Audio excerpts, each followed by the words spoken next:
Good morning, everybody. Happy Thursday to you, March 13th, 2025. I have all of your news for your rush hour ride to work. It's all downhill after here. We'll get through Thursday mornings, and the weekend is in sight.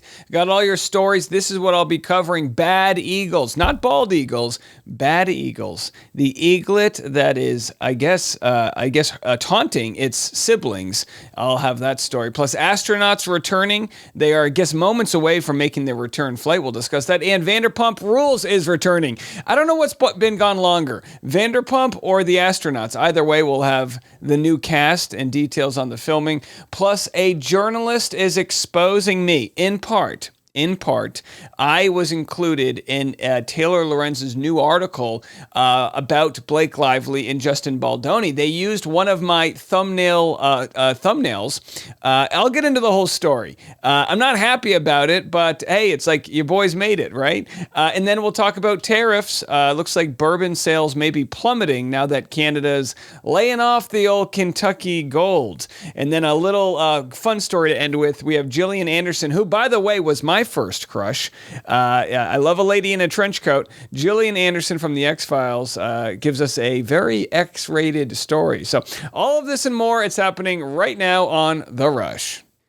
Well, we had a story earlier this week covering those rats that learned how to drive, and now we have a rat who is, I guess, making pizza. That's Chuck E. Cheese. Well, they're saying goodbye to the animatronics. If you didn't think 2025 could be any worse, they are now canceling animatronic Chuck E. Cheese. There is something people will not see. You knew we had to talk about this. Of course. If you think about entertainment 47 years ago, it was incredible to have the animatronic band and new music, but in reality, the animatronics were getting tired, and kids are consuming entertainment on a digital platform. Were there like meetings about the animatronics? Oh, there was so many meetings and debates and conversations, and we have a show in Northridge, California. If you get out there, it's spectacular. All right, so there it is. Capitalism wins again. The animatronics are gone. We didn't appreciate them while they were here, and now we certainly aren't going to appreciate them now that they're gone. I would like to bid on one. Will there be an auction for any of the animatronics? Get the Lysol out, though, folks. Those things have been thrown up on, spit on. There's mold. They are disgusting.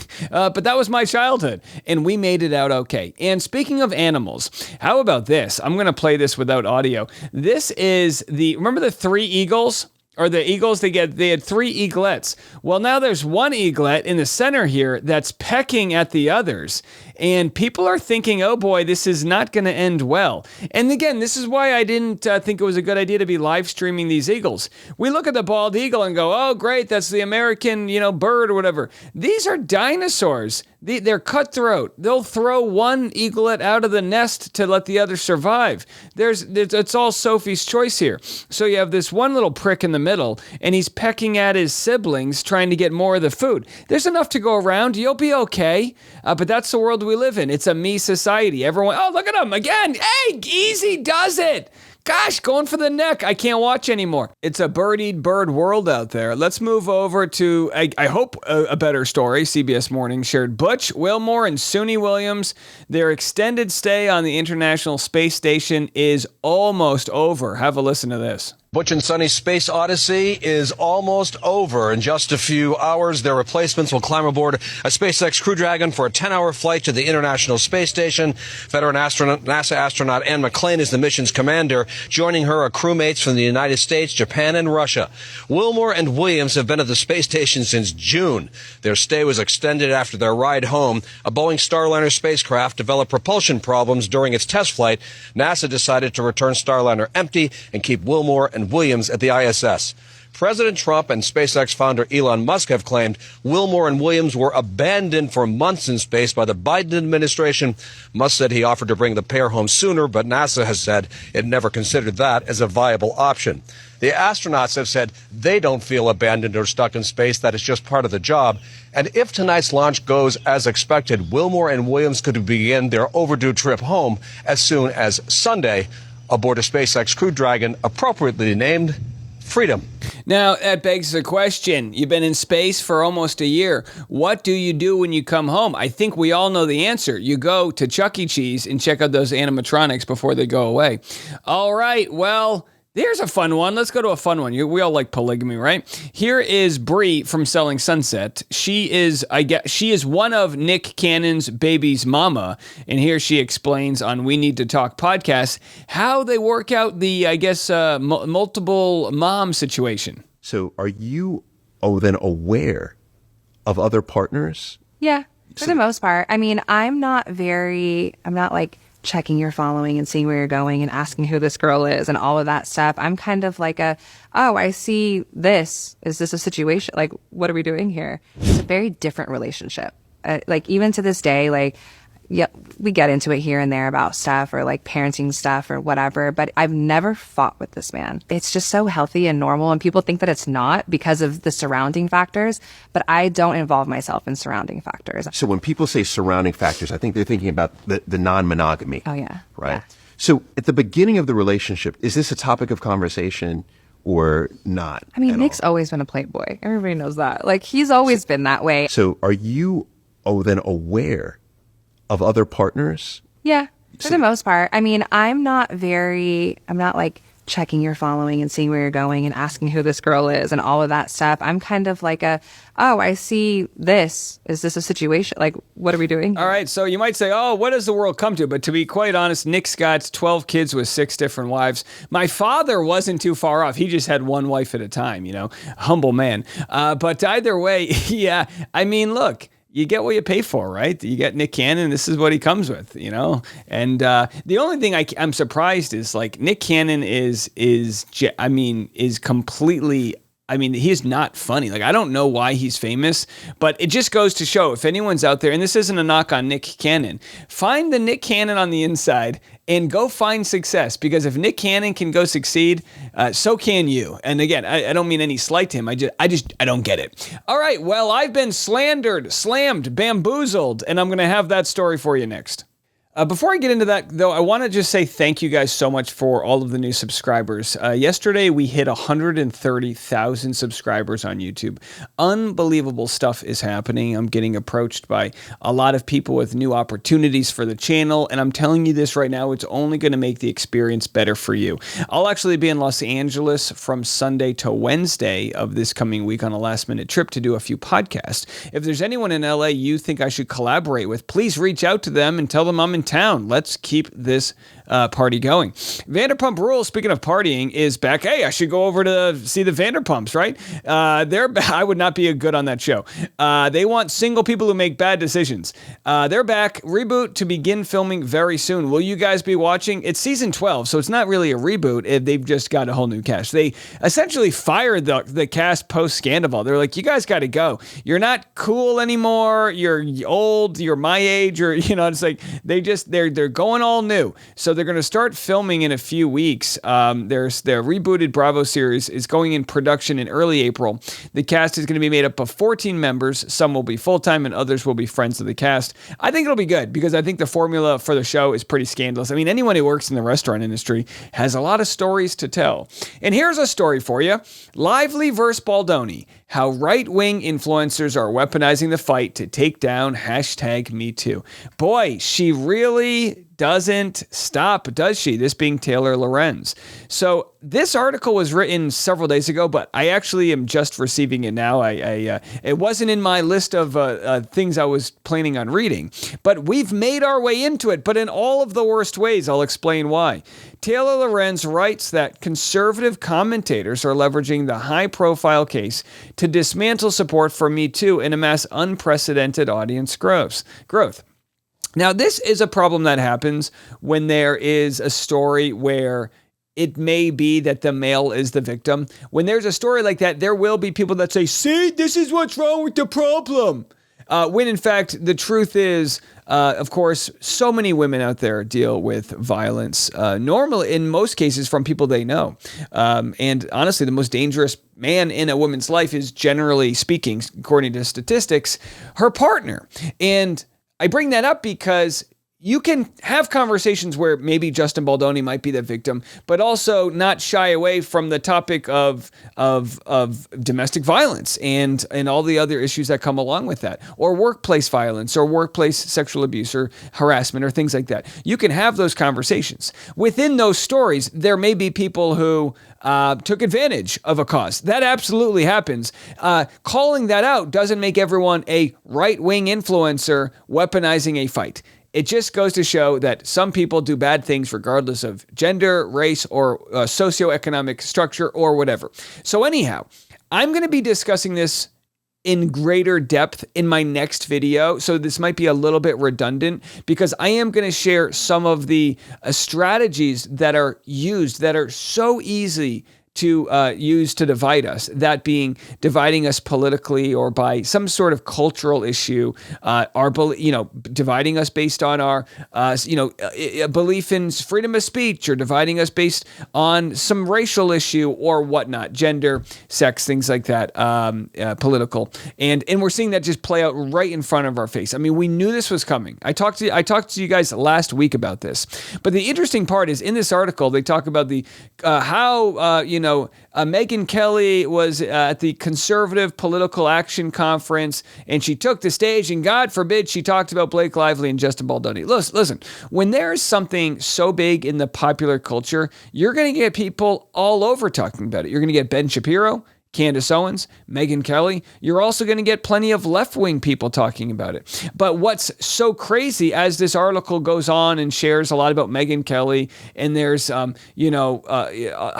well their channel's doing, and it's a pipeline. More people are watching Candace Owens, and blah, blah, blah. So anyhow, the more you look at this, you see, here's an article with DeFranco boosted a far-right influencer in his coverage. Now we're talking about boosting far-right influencers. So I guess that means if Candace Owens makes a point and I share it, does that make me a far-right influencer? So can we not even report on far-right influencers, or whatever far-right even means?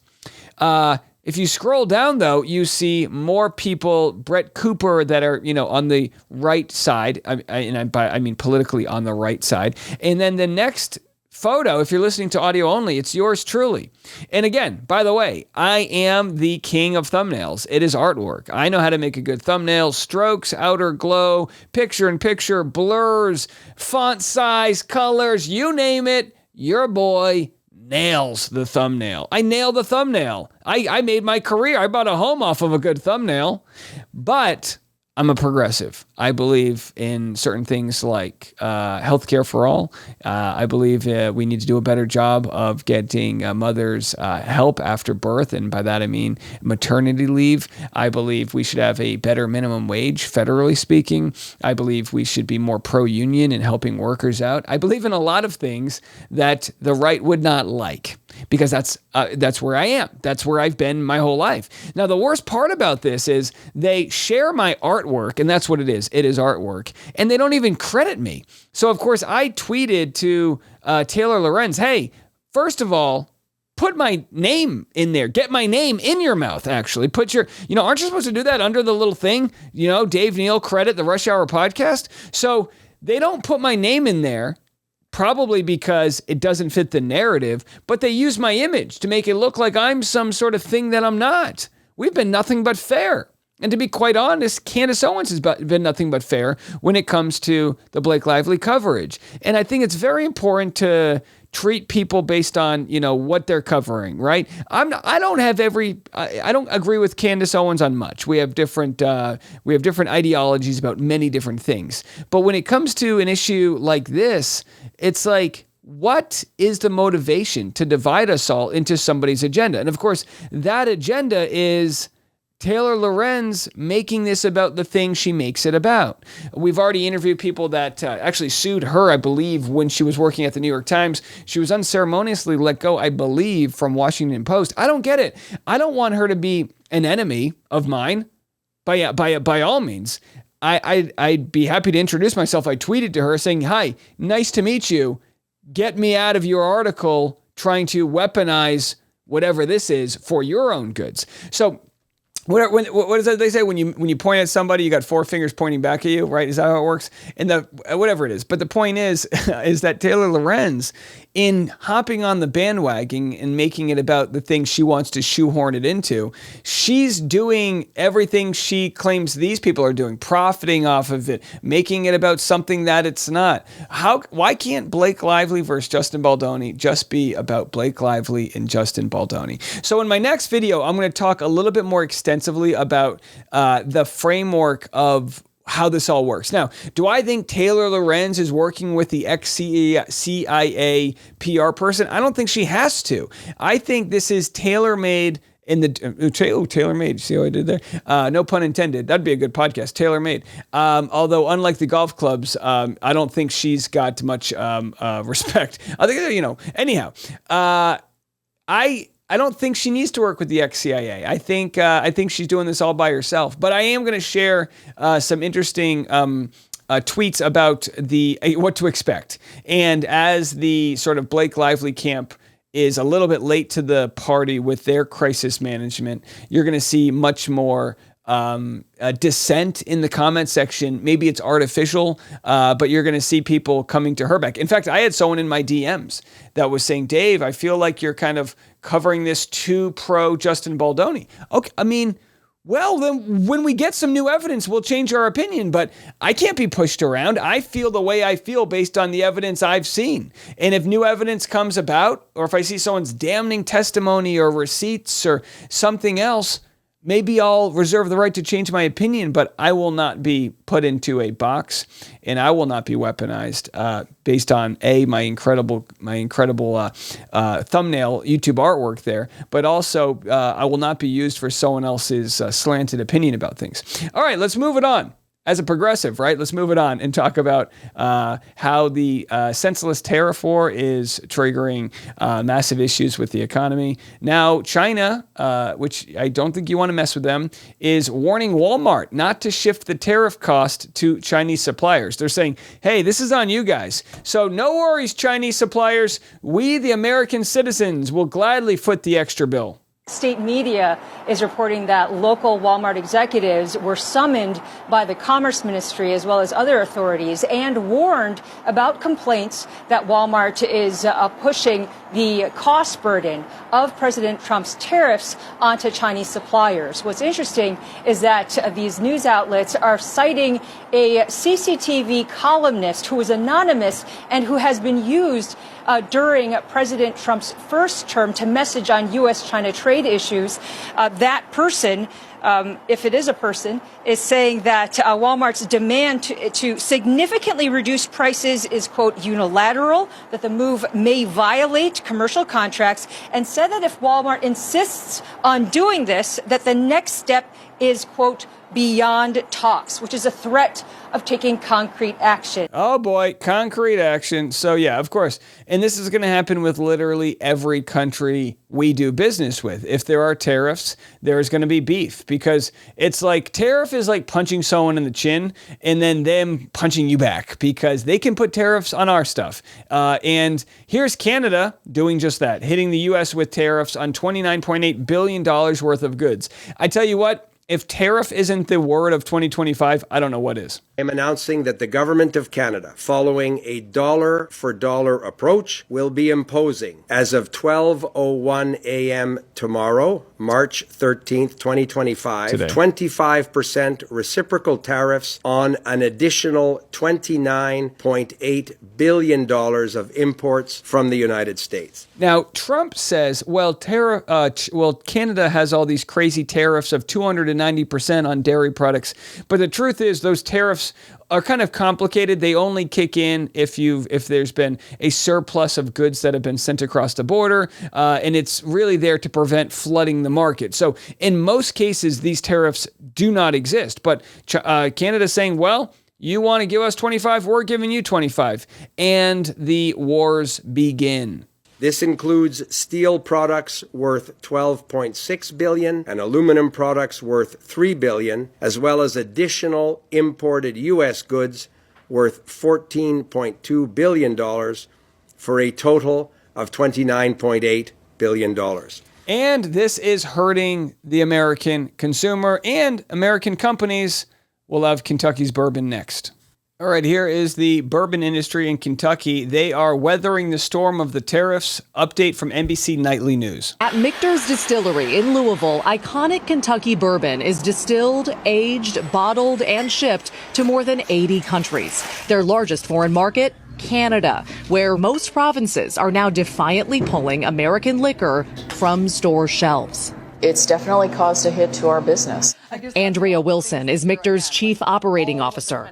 Orders have been canceled. That's the reality of it. Already orders have been canceled. Yes, we have $115,000 of product sitting. That product is just sitting here in Michter's warehouse with Canada-specific labels on these bottles in English and in French. They don't know what to do with this, and if nothing changes, they fear their losses will grow. Now, look, I'm not one of those like F around and find out types of people. Kentucky, they're a red state, but not by too much. They've got a blue governor or whatever. But like, look, this is these are the results of the policies that exist right now. And not only the folks are getting upset with tariffs, but they're also getting upset in part by DOGE. Here, there's a House committee discussing DOGE oversight. I think the Representative Larson here from Connecticut is upset because Elon Musk didn't show up. And it's like, if you're going to have an oversight committee, they want the guy who's leading DOGE to be there to answer their questions. It gets pretty heated. Have a listen. Where's the independence of the committee? Where's the legislature? We're an equal branch of government. And you start off with a blather, and yet when we look at the empty seats here, where's Elon Musk? I'm sure he's a genius and is a very credible person because of the wealth he's accumulated. But that does not put him above the law or the responsibility to come before this committee in this Congress. If he's so great, if these plans and all the fraud and abuse that he's found are so eminent, why isn't he here explaining it? You know why. Because he's out to privatize Social Security. There it is. I mean, look, you could argue, oh, these are just the Democrats that are upset. Well, Congress is supposed to be an equal branch of government, right? And where are they? Where's everybody speaking out about this nosedive that the economy's taking? And we actually have Fox News, Peter Doocy. And trust me, look, Peter Doocy gave Biden hell for 4 years, right? He presses the White House spokesperson on stock trends. Stocks are going down, and he has a wild question. He says, are you guys shorting the stock market or the economy? Essentially wondering, like, are they betting that this is going to fail? Is this like the type of thing where you crash everything, break it, so that you can get in at a low amount? I mean, it's a far-fetched, but there's a lot of people wondering what the hell's going on right now. You said that the Dow dropping and dropping and dropping is a period of transition. You're sure nobody here at the White House shorted the Dow? No, I don't think so. Okay. But is there any concern here that it's going to be harder to ask certain federal workers to retire if they look at their retirement accounts and they're getting robbed every day? Well, I'm glad you brought up workers, because that's exactly who President Trump is looking out for with his America First. As long as you're not a federal employee. But the truth is, I don't know, my parents were, they're getting ready to retire, but if the stock market kind of goes far enough backward, then there's going to be people that, tens of thousands or years worth of money is now gone. And if you're living on a fixed income, what does that mean? What does this mean for you? I'll be quite honest. This really doesn't affect me. A lot of this stuff doesn't affect me. And knock on wood, I'm very lucky about that. It doesn't affect me to the extent it would affect somebody who's getting ready to retire. But this could push someone, that was literally getting ready to retire back 5-10 years. Again, we'll see how it all plays out. All right, I want to shift it to a different story here, to my first crush, Gillian Anderson. Here she explains an iconic dress that she wore at the X-Files red carpet event. Again, as I've mentioned, Gillian Anderson, a.k.a. Dana Scully, was my first crush, and I would love nothing more than to be able to interview her someday. Here she explains the fashion faux pas. Have a listen. If there are children in the room, you might have to block their ears. Okay. Okay, so I don't know what year that was. It's a photo from 2001. She's wearing a thong. And I'm not even sure that I tried it on before the night that I was going to wear it. But when I put it on, my pubic hairs poked through the dress.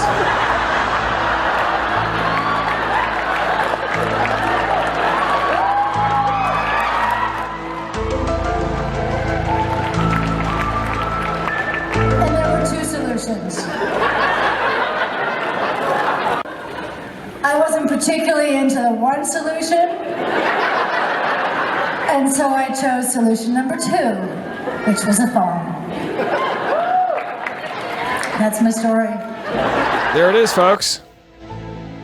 Now you know, in 2001, the mystery of why Gillian Anderson wore a thong under a strapless or back open dress. Now you know. And if you're listening on audio, there really isn't much to share there. But hey, you know, I give it all to you. I got eagles attacking themselves. I'm getting attacked by somebody, Taylor Lorenz, in one way or another. And then we got Gillian Anderson bringing it all home. I literally got it all for you. What else do you want? Did that not earn a subscribe button or a 5-star review? All right. Like I said, I'm going to have in my next video a greater discussion on this Taylor Lorenz thing and what this really means for my channel and what we can do moving forward to sort of, you know, right whatever smears come out. And again, I think we're doing the right things already, just speaking the truth, doing our dang thing, and not letting any other people label us as to who we are. We know the direction we're going in. We know our truth. Anyhow, so stick around for those videos. We'll be back then. I'm Dave Neal, and this is The Rush.